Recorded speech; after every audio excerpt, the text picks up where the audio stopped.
A forgotten artifact lies in pieces on a planet far from Earth. Few know it exists except those who took it back and those whose ancestors created it. 4 young people are thrown into a race against emissaries of the gods to find its pieces. Mistrust, greed, and magic are tangled in an endless web. What will the fate be of the universe once it is found and reassembled? Get Scepter of the Gods, The Rod of Truth now on Amazon, and get wrapped up in the saga that will not let you go.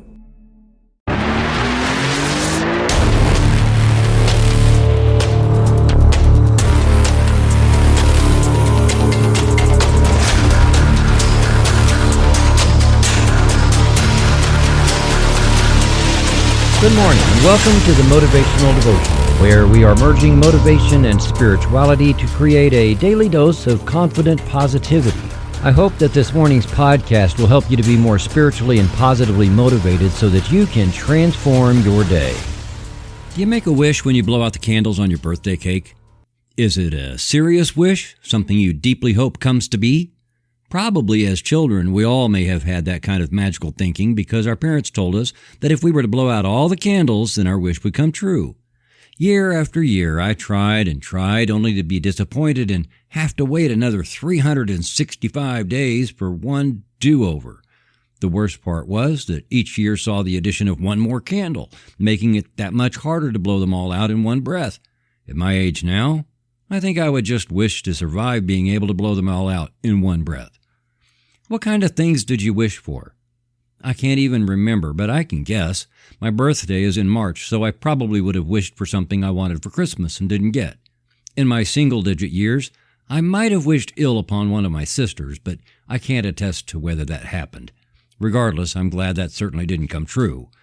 In the years that I believed at least hard enough to hope that the wish thing would come true, I wanted it to be true so that some wonderful thing would happen without my having to make it happen. I hoped it would come true, but not once did I get every stinking candle blown out in one breath. So I never found out. At least those continuing to propagate this impossible falsehood have the name correct. They call it making a wish. There is a difference between being wishful and having hope. Being wishful is the same as harboring a fantasy, which is to hold this idea of something that you want without having any idea of how to make it happen and without having any intention to do anything to make it happen. It's just a wouldn't it be nice sort of thing. So, did you make any New Year's resolutions this year? I spent several weeks offering suggestions based on what highly successful people have done to make their own lives into what they dreamed they could be. None of those people made successful changes based on a New Year's resolution. They did it by setting solid goals that would lead toward their lifelong dream of how they wanted life to be, and then they pursued those goals with relentless intent and incorporated some key habits. They were not wishful. They did not harbor fantasies. They started with hope that they generated into faith, and that, my friend, is a real thing. Faith is to have assurance in something that we cannot yet see. Having faith, real faith in yourself, is to know as sure as the sun will rise tomorrow that you will achieve the goal you set. It's a foregone conclusion. Because you said you would do it, it will happen. I set my goals for this year and I will do whatever, and I mean whatever it takes to hit them and exceed them because I don't lie to me. That is vastly different from a New Year's resolution because when people make those, it's more like a wish. And it starts with, this year I'm going to try, or this year I hope to. Remember the very words that Yoda said to Luke Skywalker. There is no try. There is only do. Being wishful is to want something with no assurance or means for it to come to be. People join a gym thinking that's the first part of losing those pounds, and they go and it's work and it's hard and it isn't comfortable, but they didn't start off with a solid reason why to do it, and they didn't connect it with a lifelong dream such as being active and healthy in their 90s. And they don't pursue the hard part of getting started, eating better, and staying positive with relentless intent. The first possibility to pop out an excuse for today not being a good day to go to the gym comes along, and that's it. It turns into the next day and the next and the next, and by February, it's all over for the year. Much of the time, people hope as a more realistic approach over fantasizing or wishing, but when we hope, we also don't have the means to make something into reality all on our own. So we need help, or we need to grow and change to be able to do it, but we also deeply feel that that hope needs to be reality.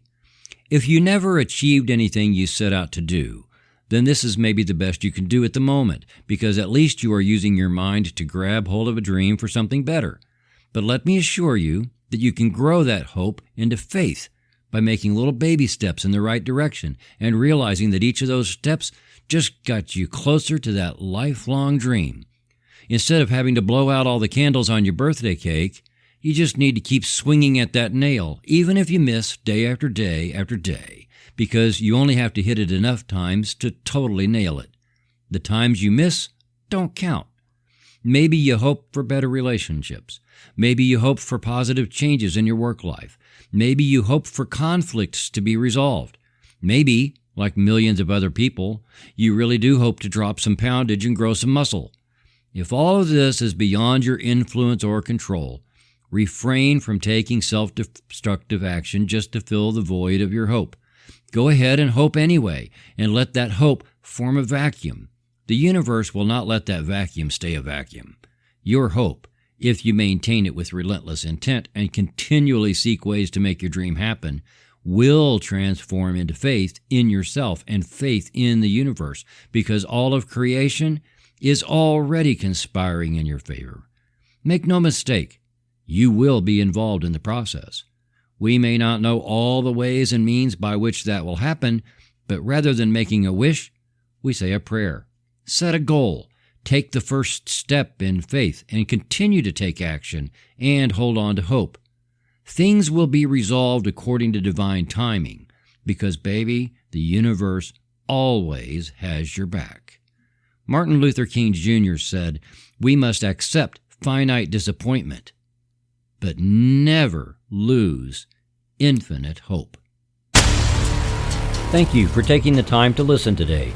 Please help keep this podcast going by following the Motivational Devotional Facebook page, following @Threefold-Way Radio on Twitter, and sharing the written format of today's message from motivational-devotional.com on your social media.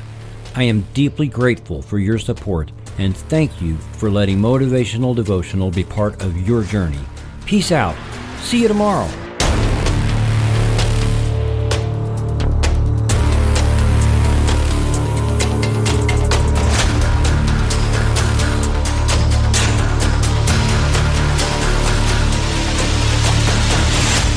Motivational Devotional is a production of Threefold Way Radio, LLC.